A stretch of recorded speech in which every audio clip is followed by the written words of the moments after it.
Parles-tu français? Hablas español? Parli italiano? If you've used Babbel, you would. Babbel's conversation-based techniques teaches you useful words and phrases to get you speaking quickly about the things you actually talk about in the real world. With lessons handcrafted by over 200 language experts and voiced by real native speakers, Babbel is like having a private tutor in your pocket. Start speaking with Babbel today. Get up to 55% off your Babbel subscription right now at babbel.com/Wondery. Spelled BABBEL.com/Wondery. Rules and restrictions may apply. The wait is over.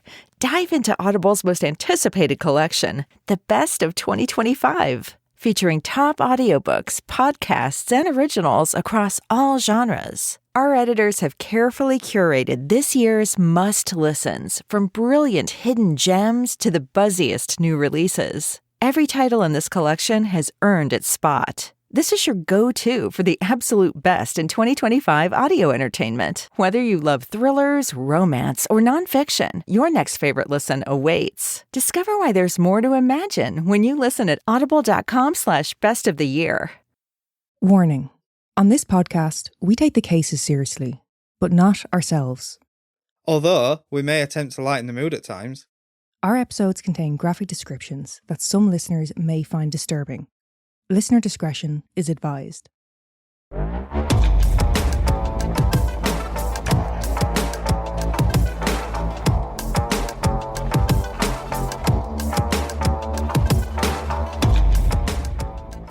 Do you know what some sick fuck asked us the other day?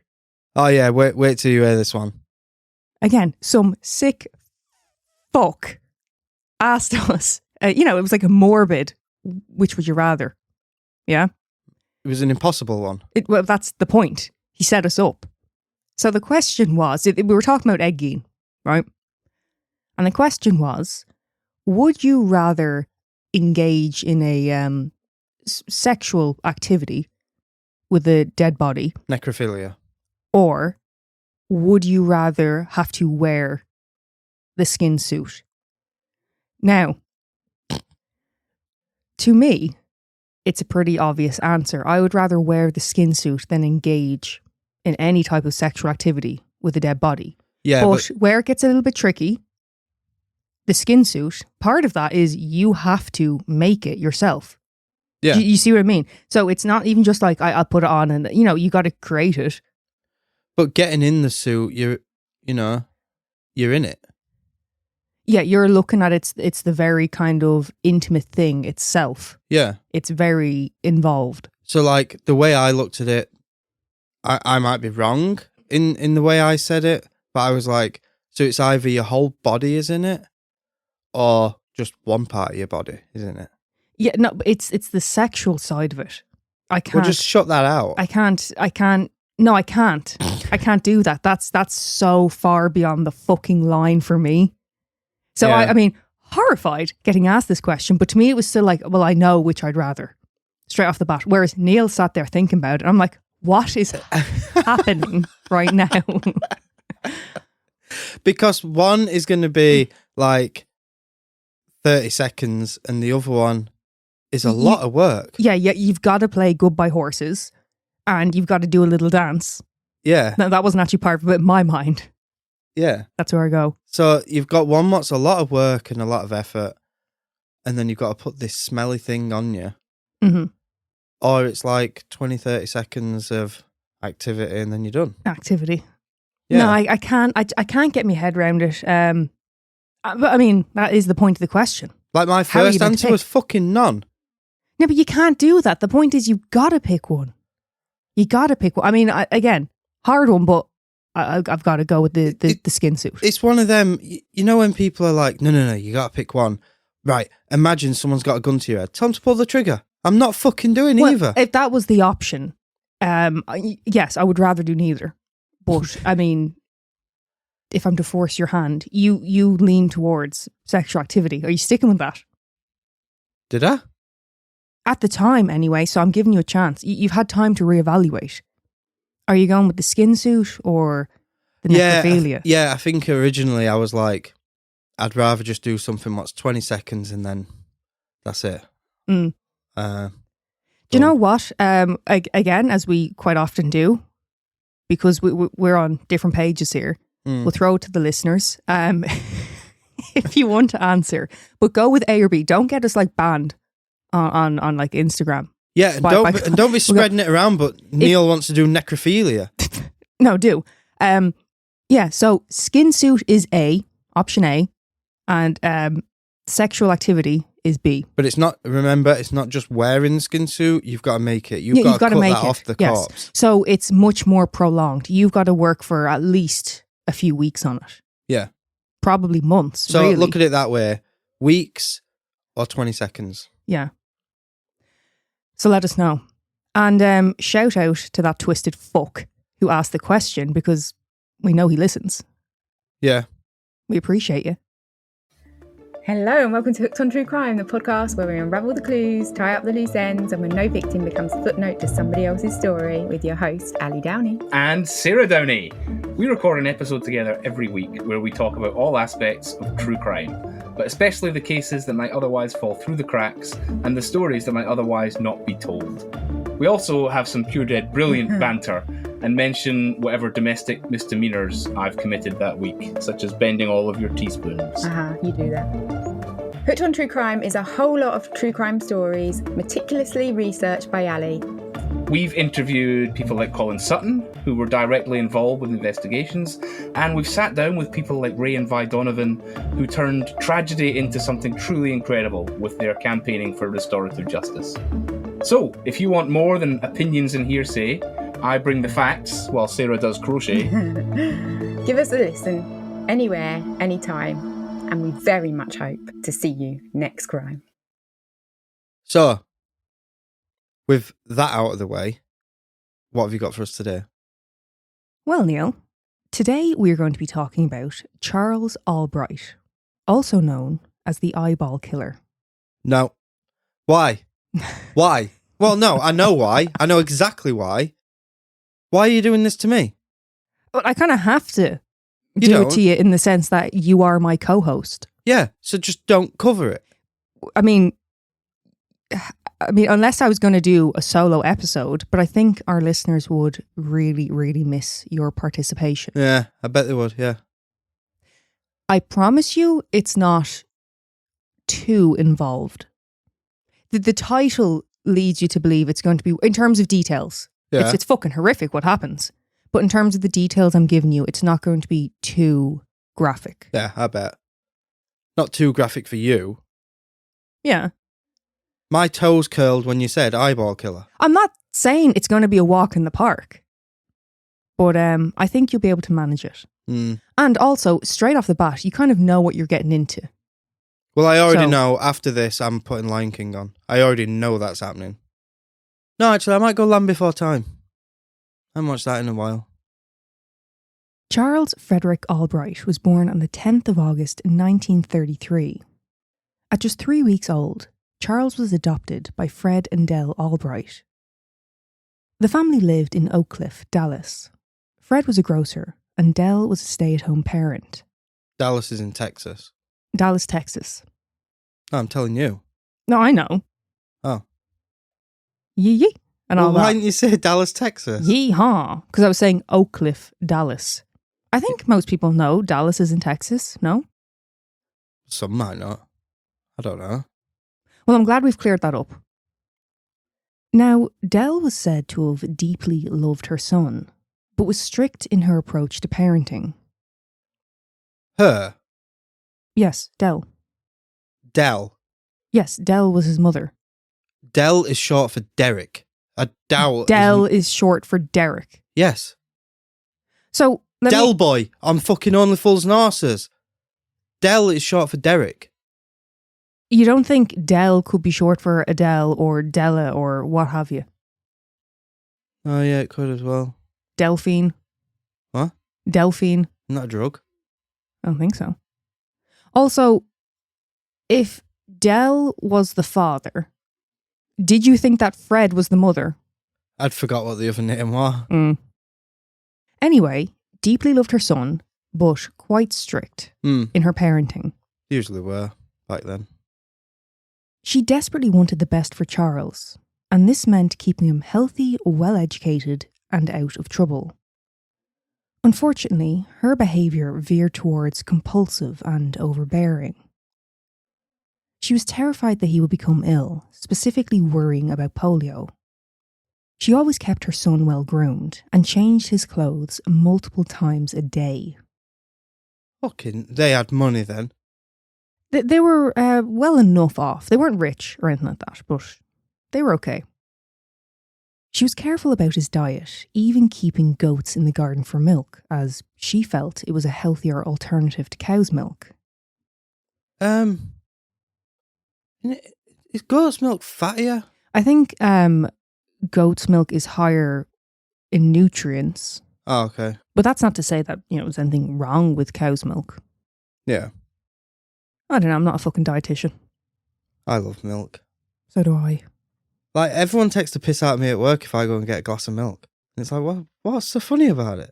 I love a glass of milk with a bit of chocolate or something like that. You know what I mean?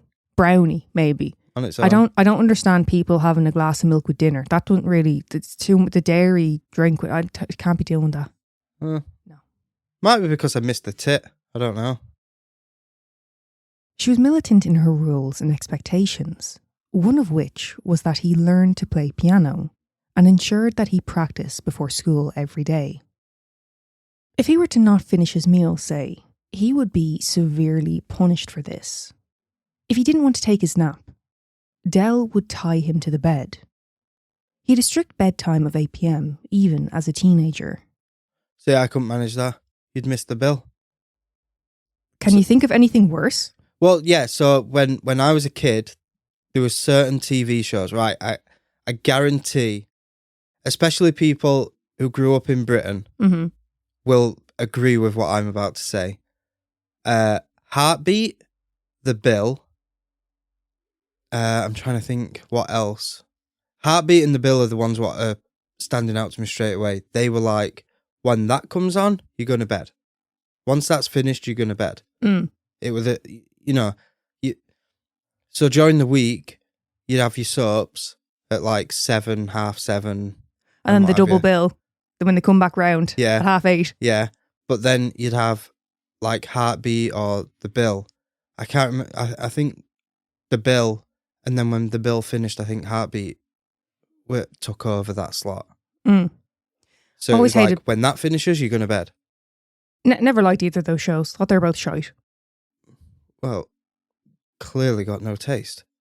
Heartbeat was amazing. You're only saying that because you're from the area. You got that pride thing. From the area? Yeah, Heartbeat's Yorkshire, isn't it? You're up in fucking Moors. Yeah. What's the difference?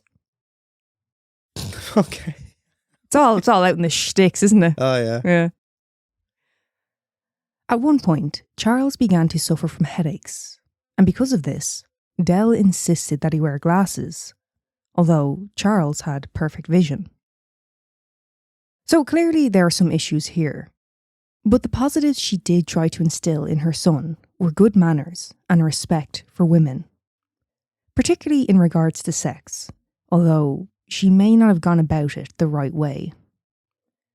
She told her son of how his father's behaviour bothered her, how if she was in the middle of getting changed and he were to see her in her underwear, without fail, he would have to approach and start pawing at her. You can't be doing that. I think even in relationships, I think look, don't touch is still a thing. Well, I mean, I don't think it would be as big of an issue if it was every once in a while, but if it's at the point where, like, I can't just fucking change my top without, you know what I mean? Yeah. I can understand.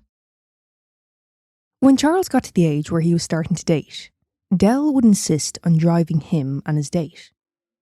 Ah, fuck that. That's embarrassing. Well, she also made a point to reassure the girl's parents that there would be no funny business.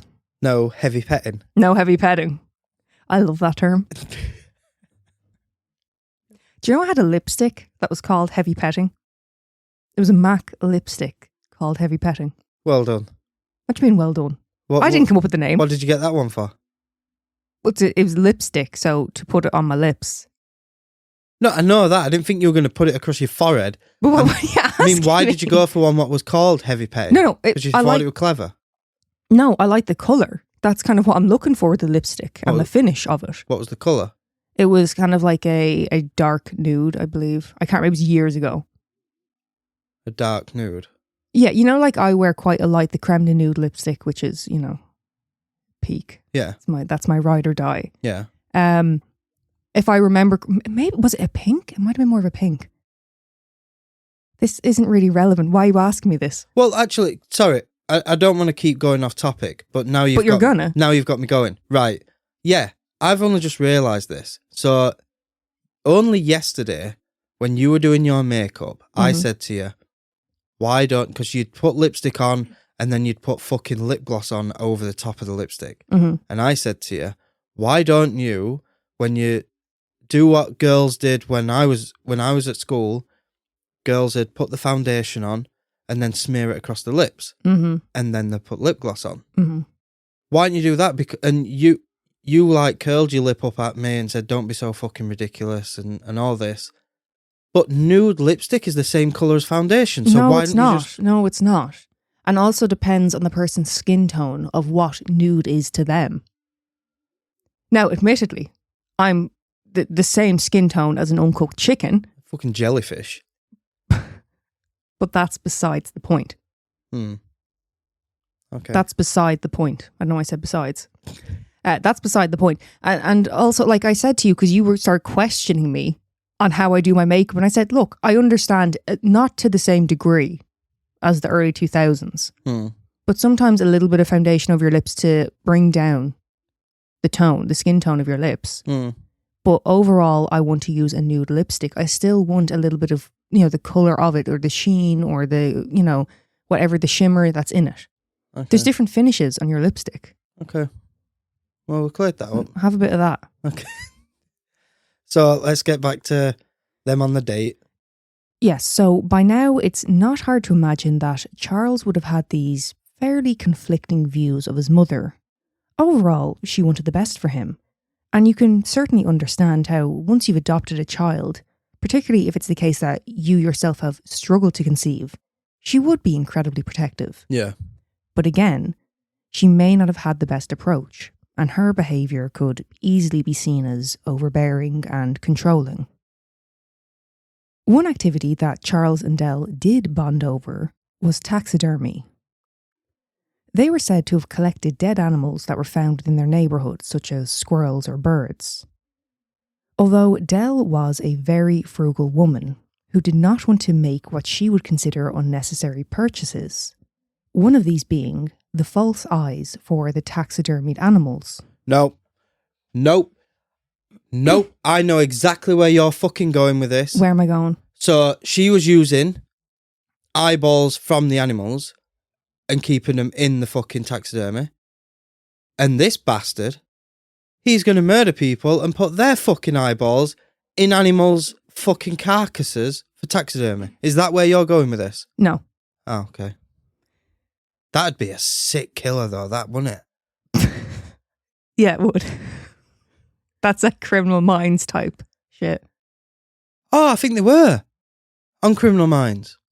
Probably something that took inspiration from this case. There was a taxidermy one and you were putting eyeballs in the fucking yeah. So what you're saying is just ripping off an episode of Criminal Minds? Well, I wasn't thinking of that, but now you've just said Criminal Minds. I'm fairly certain there is an episode on Criminal. I can say Criminal Minds again. Yeah. Not sponsored. Yeah. No, we're not getting quite that severe. Not quite that level. Right. Of twistedness. Twisted is this. So what Charles and Dell would use in place of the false eyes was buttons from Dell's sewing kit. Once their projects were complete, they would proudly display the animals within a cabinet in their home. So it looked like Mr. Bean's teddy bear. There's something slightly more ominous about just a black button in the eye hole. It's a bit more... Did that bother you when I said eye hole? Yeah. You shoulders went up a bit. Yeah, straight away, Mr. Bean's teddy bear came to mind. Yeah. Yeah, but Teddy's kind of cute. Yeah, I wanted one. I asked you to buy me one years ago. Did you? Yeah, they were on sale. Well, your birthday's coming up. Do you want me to have a look about? See if we can find one. As far as I know, they were limited edition. Like, you'd probably have to find them in China or somewhere. What do you want one for? Where are you going to put it? In bed. You're going to sleep with your teddy. I might have it on parcel shelf in car. So someone sat behind us in traffic's just got Teddy looking at him. Now, her methods may not have always been the best way to motivate a person, but his mother's domineering manner did have results. In school, Charles was said to have been a great student, intelligent, excelling in science as well as being a gifted athlete. And I'm sure, to his mother's delight, Charles advanced 2 grades ahead. But Charles did get up to a fair bit of mischief. Things like stealing tests and making copies for his friends. Quote, Charlie was like the Pied Piper to the rest of us kids. We always wanted to see what he would do next. He was just so much damn fun. Now, the fun stopped when, in his late teens, Charles was arrested for the theft of hundreds of dollars worth of merchandise. Now, I believe he and other students broke into a jewellery store. So it's not difficult to rack up. You only need a couple of items. Exactly. Unless it's Argos. Then you take the whole fucking store. Argos jewellery. We're just... Something else. Something else. Is it still a thing? I feel like Argos is kind of like weaning off. There's not as many about anymore. I know they started closing down here, but I don't think they'll ever close down in the UK. No, we use love them sovereigns. You know what I mean? Yeah. Where else are you to go? Yeah, exactly. When a juvenile probation officer met with Charles, he noted that he had never met someone quite like him. Someone who could convince themselves of their own lies so well. So, with this kind of behaviour, to believe your own fabrications with such conviction, was it purely in an attempt to avoid consequences? Or possibly, was Charlie doing this for self-preservation? Through his life so far, he'd been held to a high standard by his mother. Could you imagine her disappointment in him? She must have punished him. Well, that's what with the lies. Yeah. Could it have been a case he was like, Mammy, Yeah. your perfect little boy couldn't possibly have done, and he's just convincing himself of it. I mean, that's a possibility. There's loads of people I've been talking to, and you know it's bullshit what they're saying, and while they're saying it, you're just there like, you believe this? Yeah. You actually believe this? But I kind of feel like there's 2 sides to that, right? So when you meet these fucking compulsive liars, right? There's one side which is kind of like lighter hearted to me, when they're just lying about themselves to make themselves seem better. Yeah. They're kind of funny. They're not really hurting anyone. It's all about them. And I'm kind of like, oh, whatever. And then you meet these people who try to gaslight you into believing. Yeah. And you're just like, are you serious right now? Is this actually happening? Yeah. Like you might have someone who, they're there, like you said, trying to big themselves up. So they'll lie about how much money they're on. And they still live at home with the parents. And they drive a shit car. They ain't got any bills to fucking pay. But they're always skint. And it's like, the math's not mathing. Well, whatever the case may be, it comes as no surprise that Charles would continue being a little shit. And at age 17, he was incarcerated for a year. Unsurprisingly, his mother was devastated, and she did everything she could to rectify the situation, all while keeping the news of Charles' detention quiet. It's her fault. Well, sorry, go on. What? You said it's her fault? It is. That was my statement. What do you mean it's her fault? Well, do you think because of her parenting, it drove him to it? Yes. I don't think it drives you to rob a jewellery store. You want to let them, when they're younger, let them fuck about, let them find out, and discipline them when they fuck up. But she wasn't letting him fuck up. Fucking strapping him to a bed to have a nap. Well, like you're saying, she wasn't letting him fuck up. Yeah. She did the same thing here. So although she was very hard on him, she would also try to get him out of these situations as well. When I say she did everything she could, I mean even volunteering to serve the sentence herself instead of her darling boy. Right, fuck that. Fuck that. Upon his release, Charles was doing the most. He enrolled in Arkansas State Teacher College, became president of the French club, editor of the yearbook, and he was on the student council. He also made it onto the football team, although he had never played. French. His position was starting halfback. French. What about it? What's he mean, president at French? French club. What's a French club? A club where you speak French. French lesson. He also made it onto the football team, although he had never played before, taking on the position of starting halfback. Now Oh. Oh. I don't know what that is. Halfback. I don't. I'm just reporting the facts here. I've I know nothing about American football. I've never heard of that. Halfback. Now, we actually talked about this the other week. You ever meet those people who seem to do it all? Yes. Charles is one of these. I mean, do you know what the reality is? It's never fucking true. Yeah. You know, you do it all. Well, do you know what? All they're doing, whether they mean to do this or not, is making you feel like shit. You feel incompetent next to these people. Yeah. It's kind of like when we talk about, you know, beauty standards. Neil is not, I wouldn't say you're like against it, but you're not like overly into cosmetic procedures. No. I, on the other hand, think it's great. Go do what you want to do. But the issue with it is, if you're not being truthful about it, you know, we see like the Kardashian like era of beauty standard. Yeah. And it's like, fucking go on, get whatever you want done. That's fantastic. But don't try and act like this is all natural. I just threw on some mascara, because that's when it starts becoming completely unattainable. I mean, obviously there's already the financial aspect, but that's when it's like, no, look, you're being a dick and you're trying to make people feel inadequate. Yeah. Well, right.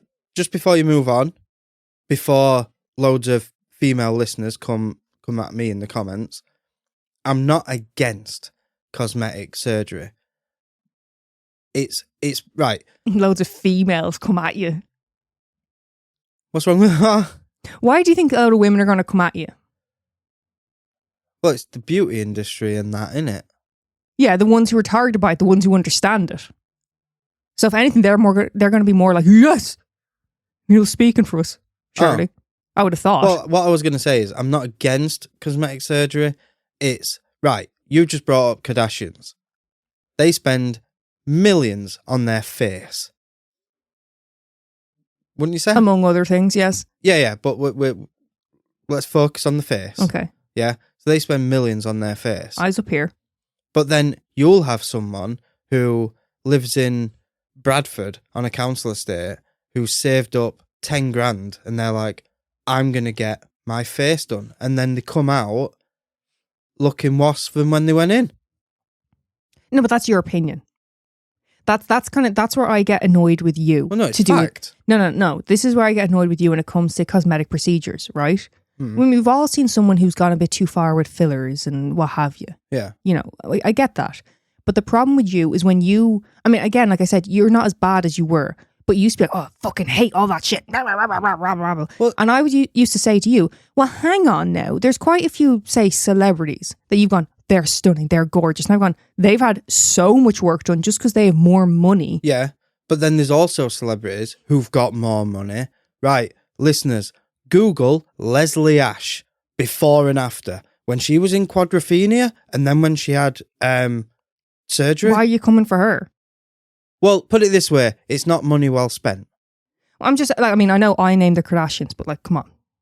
I have an issue with people who lie about it. Okay. I'm not saying you have to tell me everything you've had done, but when you're getting a lot done and then you're trying to fucking, like, no, piss off. This is all natural. But yeah, no, that's my issue with you. There's so many celebrities that you'll say, oh, she's gorgeous. And it's like, but she's had work done. It doesn't mean she's not gorgeous. It just means don't put her in one category and then, you know, the fucking normal everyday girl, fuck her because she's had work done and you don't like how it looks. Yeah, but they're doing what they can with the money they have. Yeah, but I think cosmetic surgery is the same as tattoos. It's like someone might go and have a bit of lip filler, looks well on them, but then they get addicted and then they start having the cheeks puffed up or the fucking jawline pinned back or the cheekbones pulled back and all this. If you're just stuck with the lip filler, done. But it's the same with tattoos. People who usually get a tattoo don't just get one. No, well, no, the thing is, I love tattoos. right? And if someone's covered head to toe, fair fucks to you. Yeah. You know, I think it can look great.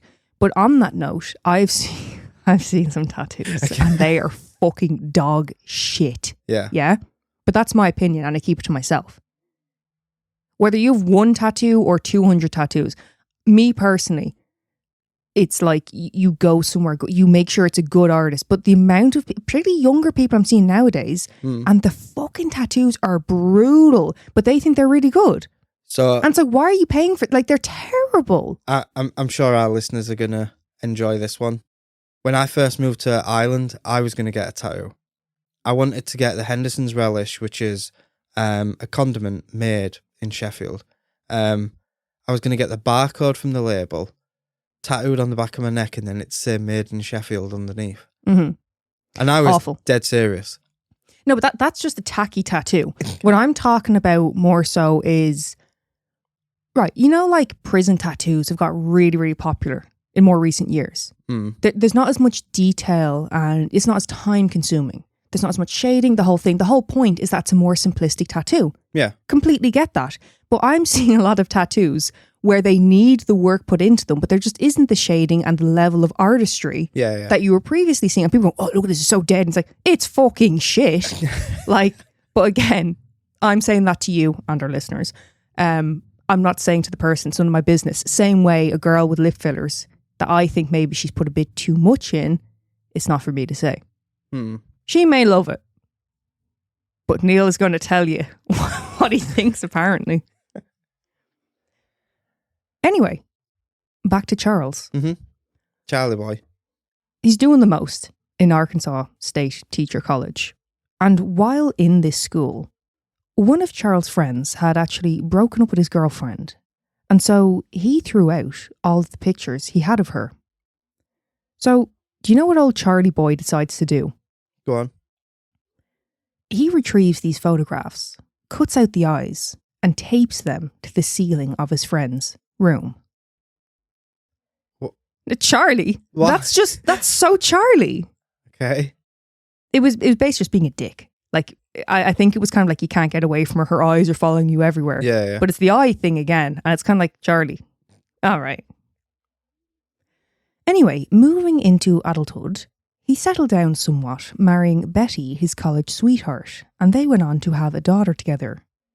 But eventually, Betty got fucked off at him and left with their daughter. I wonder why. Fucking eyes everywhere. Sick of it. Never a moment's peace. Charles would often become restless and didn't stay in the same job for long. He delivered newspapers. He made baseball bats at one point. He told people that he was a bullfighter. And my personal favourite out of all of his ventures, he became a qualified beautician and called himself Mr. Charlie. Like, just stop. Just fucking, just... If he said this to me face to face, I'd just tell him to shut up. Like, going on someone else. Fuck off. Going on someone else. Go and bother someone else. Well, I mean, the thing is, like, I don't think it's, abnormal for someone to change careers. But it's a case with him, he's just kind of never happy. Yeah. He's never going to settle. He's always kind of like, well, I've done that now. What next? I actually know some people like that. You're a bit like that, though. What? You're someone who, you get really kind of hot and heavy on one hobby, not so much a career. Oh, okay. But like a hobby, and you're really, really, really into it. And then you've moved on from it and you're on to the next thing, which, it doesn't bother me. I get that's who you are, and you do that. The only thing that kind of annoys me about it is you can get so stressed out. You'll put so much money into something and then it's all for nothing. Yeah. You know what I mean? Like what? I know you would continue with airsoft, but airsoft is Just one got the thing. time. I know that. I know you haven't given up on airsoft, but you've put so much money into it. Yeah. You know what I mean? But that kit's there for when I go. Mm-hmm. When I go, I play an airsoft, not when I die. Yeah. Yeah. Gaming. So we both love gaming. We don't really have a lot of time to do it anymore, but we both love it.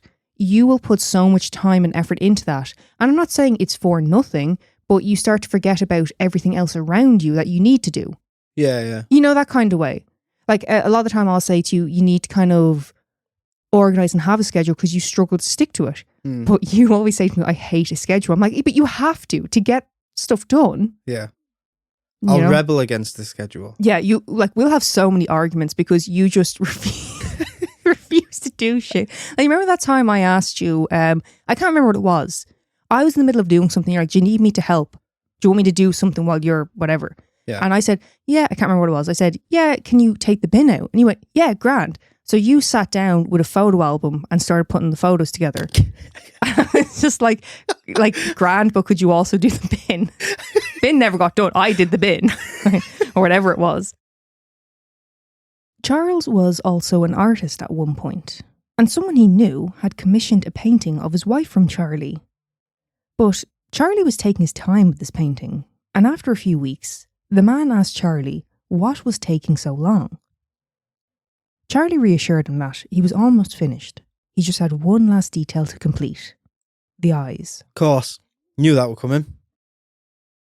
In 1969, Charles faked his qualifications and managed to obtain a job at a high school. Now, the position he obtained was not just, teacher. It wasn't like a substitute teacher or what have you. Head of biology. Oh, see, I thought it was going to be like eye tester. I couldn't think of the name. An optician. That's the one. In a high school. Yeah, they wouldn't have one, would they? No, not so much. I was trying to think of something to do with eyes. Well, it's just, this lad is just such a fucking Billy bullshitter. It's one thing to be like, I'm so great, I'm 10 men, I did this. Now you're actually faking qualifications to work with kids. Well, that's a criminal offence, isn't it? It's no good, yes. Fucking fraud. Yeah. He also coached the football team while there and was said to have been loved by the students. He was the teacher that the young ones were swooning over. I bet. Is that his words? No, that's what people said. Like, he was Mr. Charlie over there. You know what I mean? I was calling bullshit. A lot of people did say he was quite an attractive man. I mean, I personally don't really see it, but he was tall, he was broad. People were into it. People said it about Ted Bundy and I thought he looked like a foot. I don't fucking understand the Ted Bundy thing. I don't see it. Like, nothing about the man. That other one. Ramirez. Richard Ramirez. Yeah, I don't see that. Like, I'm not into fellas, but I don't see that. I said it to you before, right? I'll give it to him. Fucking great head of hair, high cheekbones. That's it. That does not a beautiful person make. That other one, Ed Kemper. Who's after Ed Kemper? No, I don't know. I mean, he's got the height if you're into it, but that's about it.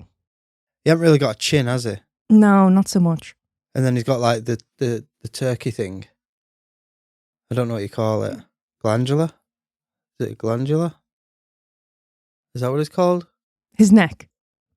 Yeah, it hangs down from where his chin should be. Anyway, you'll be glad to hear that Charles was eventually sacked. He pleaded guilty to fraud and was given a year's probation. Now, speaking of probation, a few of Charles' other crimes include 1971, he was arrested for forging cashier checks. 1979, he was arrested after stealing 2 bottles of perfume. 1980, he served 6 months after stealing a saw from a handy-dan hardware store. What? In 1991, it was reported that he stole $190 worth of baseball cards from a Walmart. So basically, anything that wasn't fucking nailed down. Is he from Sheffield? Bit of a klepto he was, yes. Possibly there was some family connection to Sheffield. Like we'd nick the nails. Also, $190 fucking dollars worth of baseball cards. What did he do? Just pick up the entire fucking rack and walk out? That's a lot of, like, especially like in, 91? I can't imagine them being that expensive. No, I'd have said, what, like $2 a pack? Something like that. I mean, if even. No, I'd say about two. Oh no, early 90s. Yeah. Yeah, probably be about 190 packs. That's insane. It must have been he just took the whole fucking rack. Oh, a box. He found a box of them. So So basically, we've got another speck on our hands.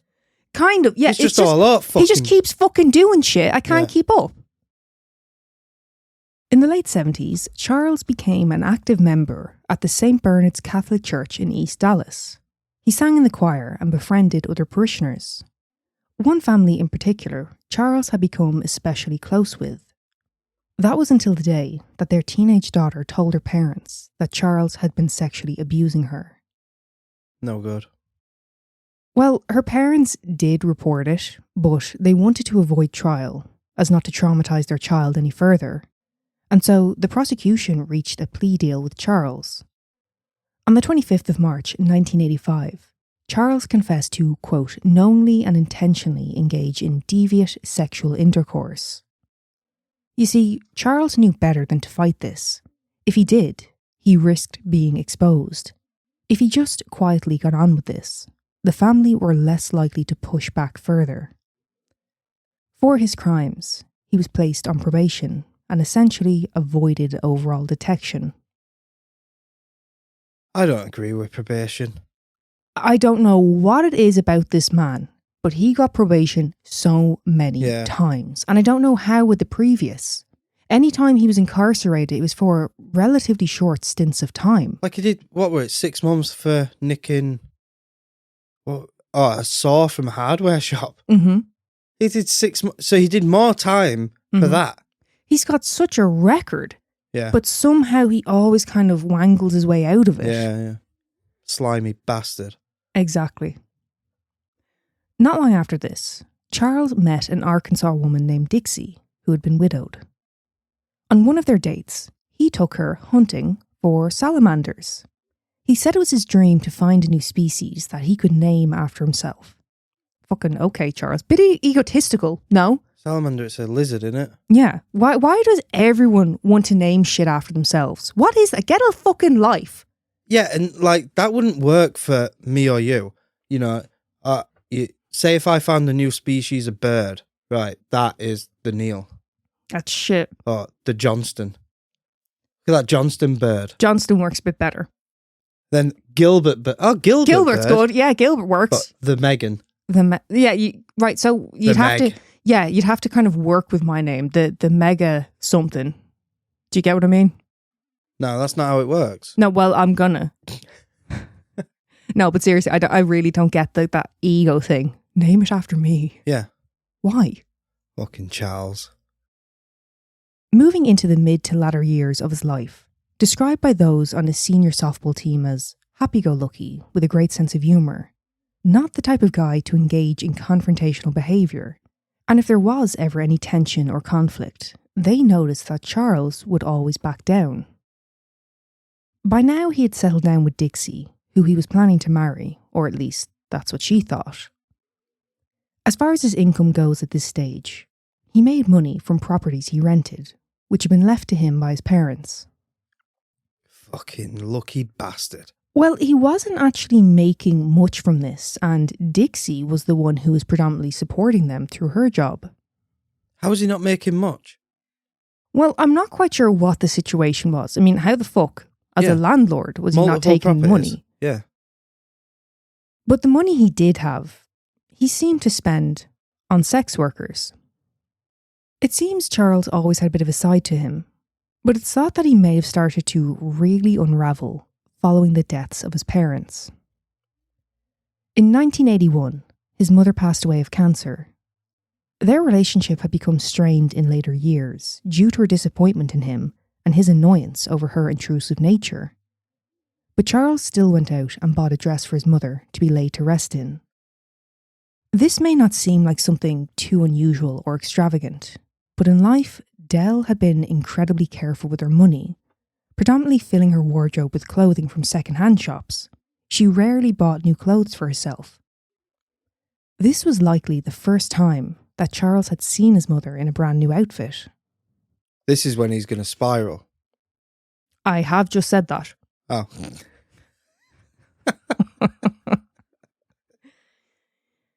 After the death of his mother, Charles' relationship with his father was said to have improved, and they would even go out to dinner every week. This was until Frank's death in 1986, due to a heart attack.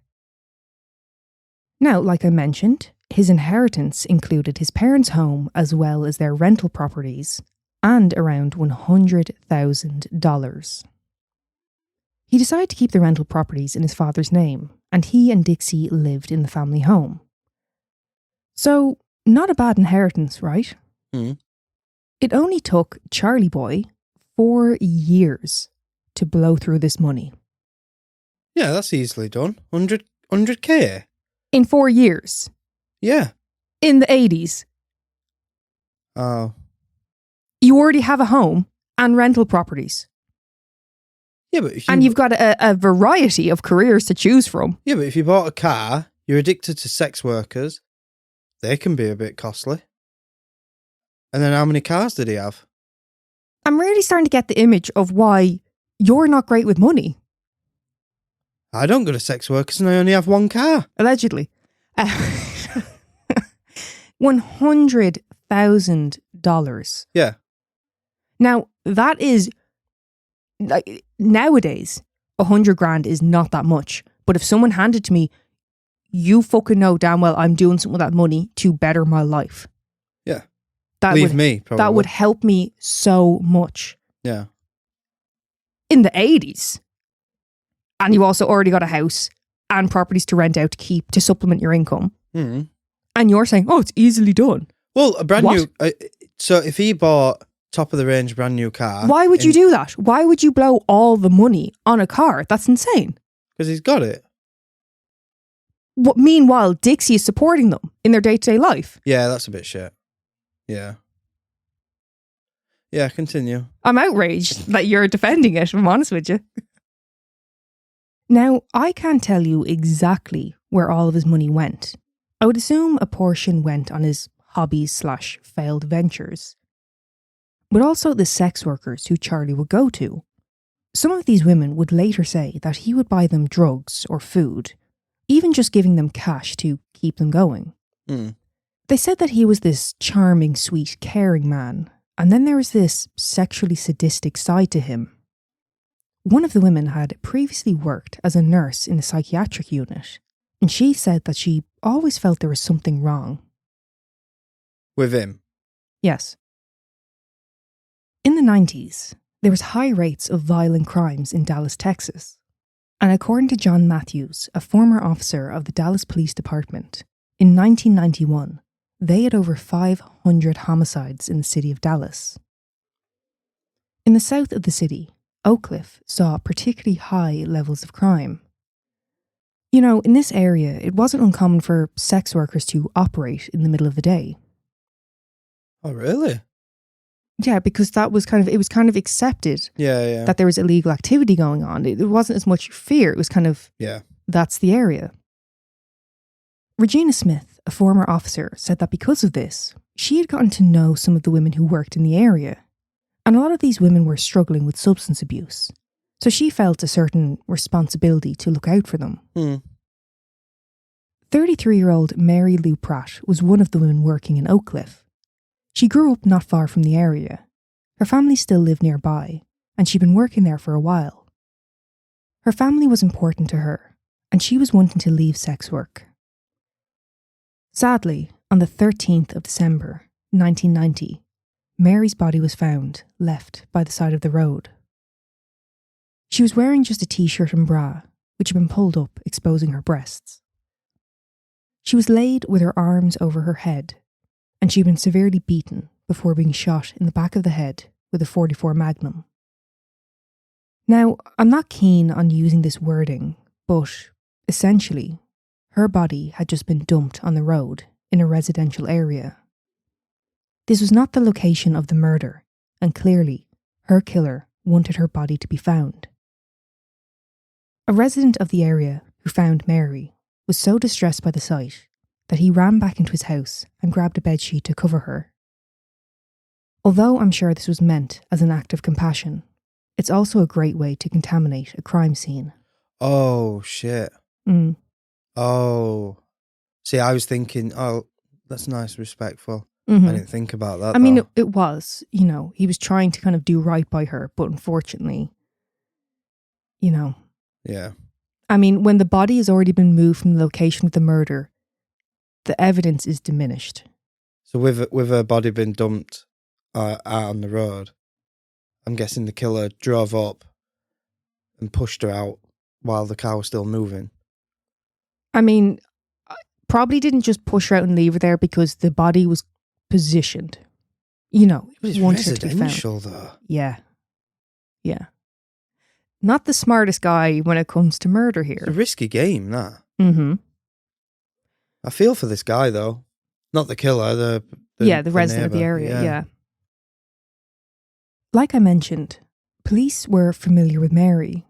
Although she'd been in sex work for years, she wasn't one of the more extroverted women who would seek out clients. She had her regulars and the motel where she would usually work out of. During the autopsy, the medical examiner opened her eyes to note the colour. To her shock, both of Mary's eyes had been removed. There it is. The reason this hadn't been immediately noticed was that the killer had removed the eyes to a surgical standard. There was no scarring or bleeding obvious at the point of discovery. Her mutilation was precise. Following Mary's death, police speak with other women who worked alongside her to see if they had any information or thoughts as to who may have done this. They told the police about their worst clients, but none of them fit the profile. What was noted, though, was how far away Mary's body was found from the area she worked in. She would usually stay within a distance as a sort of safety precaution. While patrolling in the area, police noticed that another woman, Veronica Rodriguez, had injuries to her head and throat. When Officer Regina asked what had happened to her, Veronica told them that she had almost been killed and that she had had to run and hide from the killer. She said that she had been with Mary on the night of her murder and that she had managed to get away, but Mary did not. Veronica told the officers that she had ran barefoot and partially clothed through a field, and as she was very petite, she was able to hide in a drainage pipe. Fucking hell. I know. As she hid, she could hear the man calling out her name. That's fucking... Yeah. I don't even like it when we were watching a playthrough of someone playing a horror game and you're hiding and you can hear the killer breathing, No looking good. for you. No fucking But good. calling your name? Yeah. Now, when she did finally get a chance, she took off and she ran to the nearby house of someone she knew, and luckily, they took her in. A few days later, police run into Veronica again, but this time, she's with a client. The man was a truck driver named Axton Schindler, nicknamed Speedy. Because he was like fast talking, kind of more fidgety, nervousy guy. Oh, not very fast at deliveries. No. Oh, okay. I mean, it could be that as well, but it was much more Right. attributed to his speech. Okay. So, of course, police want to have a word with Axton, but Veronica pleaded for police to leave him alone and that he was the person who had saved her that night. The problem was, Veronica was known to exaggerate the truth, and at times, due to her drug use, some of the things she said were incoherent. This casted doubt as to the credibility of her statements, and her story, details were ever-changing. But one thing they did note was, the core of her story remained the same. The night of Mary's murder, she was also attacked. When asked to corroborate Veronica's version of events, Axton said that he didn't know what she was talking about, but he did confirm that he had known her for years. So, was Axton lying? Could Axton have been worried about being linked in some way? Mm. And did Veronica not remember the entire story of the night? Or was Veronica scared? And could that be part of the reason why her story was changing? Whatever the truth may be, police obtained Axton's full name and address, and they find out that the address he had given was not his own, but his landlord's, Charles Albright. And that is where we're going to leave it today for part 1. How are you feeling so far? I know you weren't thrilled about the eyeballation of the situation. Eyeballation. Fuck me. Really fucking stretching it now, aren't I? Yeah. I swear to God, if they go in his house and he's got a jar of eyeballs, it's how you were talking about taxidermy earlier, that that made me think. Fucked you up. Yeah. So now all I can see is like a dead ferret with fucking big blue fucking eyes. I'll tell you, no, that doesn't happen. Yeah, you've already told me that. Yeah. But I've still got that. Oh, okay. Yeah. One thing I did take from it, you know when you said Veronica had ran and she'd knocked on a house and they let her in? Mm-hmm. That's something what's so fucking dangerous now because there's so many people using that as a scam to get in and rob you. There's a lot of doors you'd knock on and they go, fuck off. They wouldn't believe you. I mean, I kind of ran that scenario in my head. What do I do? Because I don't really want to let someone I don't know into my home. Mm.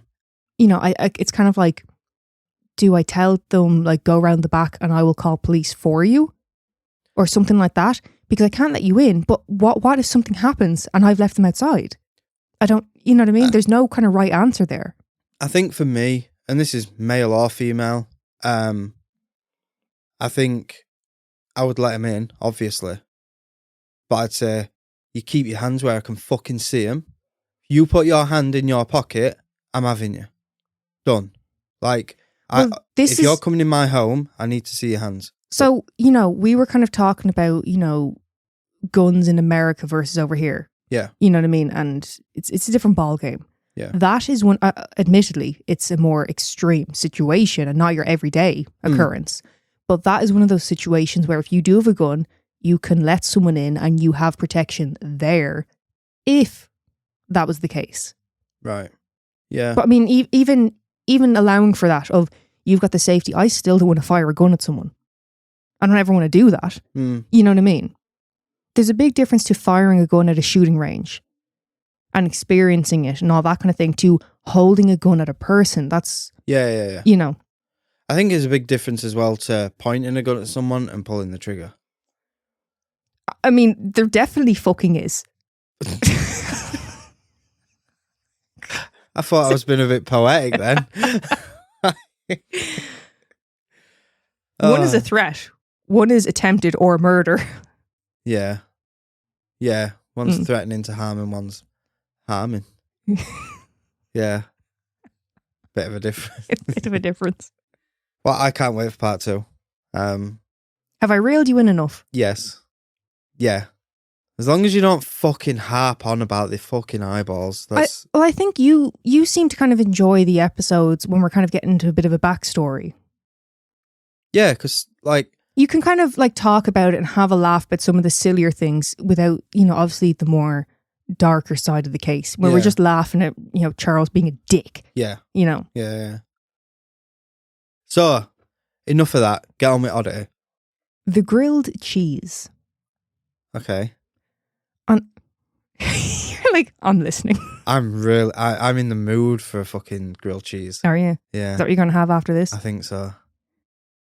On Sunday, the 8th of January, 2017, in Maryland, 55-year-old Daniel Brian Blackwell became agitated when his wife took a bite out of his grilled cheese sandwich. Understandable. Well, that I get. Daniel, in a completely rational move, stormed off down to the basement. Okay. With his grilled cheese? I don't know if he took it with him or if he didn't even want it at that You've point. soiled it. I would be a bit like that. Like, no, you know, you can have it. I'll make myself a fresh one, okay? If it means that much to you. A little while later, his wife hears a shot. Quote, at that point, she went down to the basement to check on her husband and found him surrounded by guns and ammunition and went back upstairs. Now that sounds slightly odd to me. Was she thinking like, fuck this, I'm staying out of his way? Or was it more like he's whinging like a little bitch? Maybe he's doing his gun maintenance to take his mind off and calm down. You know, like is that his zone out activity? She's like, oh, leave him to it. When you said there was a shot, I thought, well, that's a bit dramatic. As he took his own life because she just took a bite out of his grilled cheese. Well, the thing is, Neil, whatever the case may be, Daniel reappears, sees his wife in the kitchen making dinner before returning to the basement. Not long after this, 3 shots are fired through the floor of the kitchen. It's a bit excessive, isn't it? Yeah, you're laughing and joking. Daniel is not joking when it comes to grilled cheese. No, he's not messing about. His wife... guy. His wife gathers their 3 kids who are in the house and gets the hell out of there and calls the police.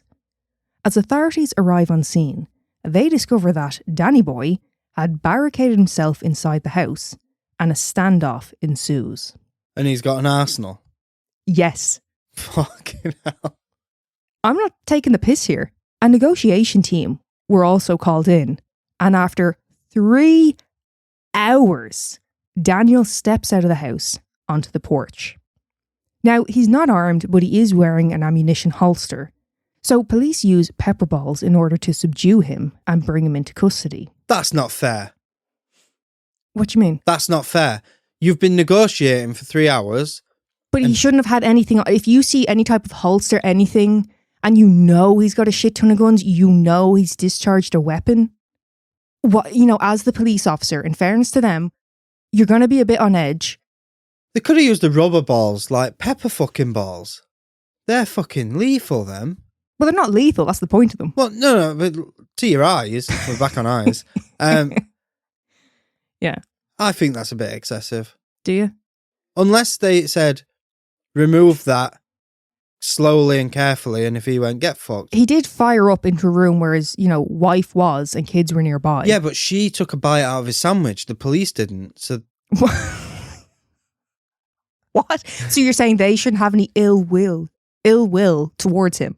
Well, he hasn't posed a threat to them because they didn't bite his sandwich. He has, like you said, an arsenal of weapons. Yeah. They don't know what's going to happen. Okay. You're right. I'm wrong. I'm not saying that. I'm just like, I don't think it was... It just...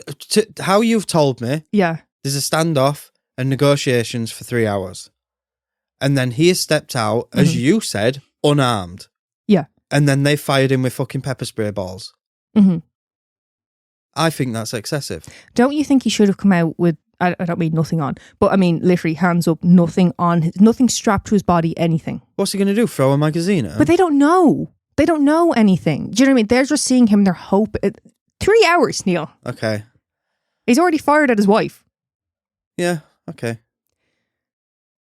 So within the home, police found 15 guns, 4 of which were loaded, and a, quote, lever-action long gun with a chambered round placed just inside the front door. So, although police didn't know at the time, once you walk in there, you will be thinking, hang the fuck on. What's that doing right there? Yeah. Now, sidebar, Neil, you previously mentioned that you thought it was a bit kind of, redundant to have a gun in your home if they were not loaded, or, if not loaded, having the mag loaded nearby. Yes.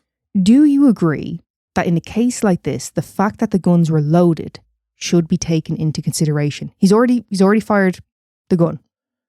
So the fact that 4 were loaded. No.